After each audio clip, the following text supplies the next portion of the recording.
Desire causes suffering. An earlier king was the Bodhisatta. He gave his gardener the order to capture a wild antelope that had begun to frequent his royal domain. The antelope visited the same grassy areas every day after he first spread honey there, after giving it a taste.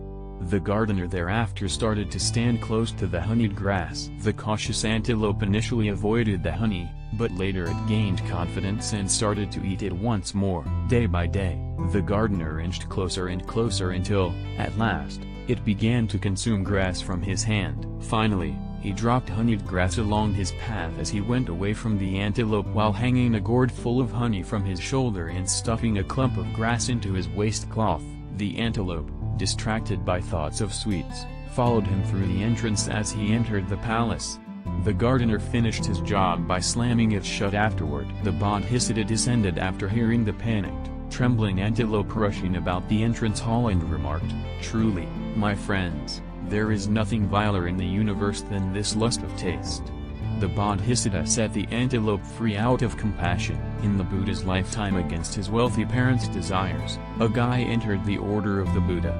He developed into a devoted follower who set a great example for others. However, his parents were heartbroken about losing their only child and came up with a scheme to win him back with one of their slave females. On a street where their kid made his morning rounds collecting alms, the slave built a house.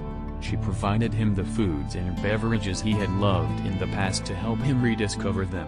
Later, she enticed him into sitting in her home every morning while he awaited his breakfast. When she failed to welcome him one morning and pretended to be ill, he violated his monastic vows by going into her room to see her. At this time, she revealed her strategy and persuaded him to give up his faith and go back to his family. The renegade student and the slave girl were previous incarnations of the wild antelope and a gardener. This is not the first time this disciple's bondage to desires has brought him under her control. The Buddha said to his students,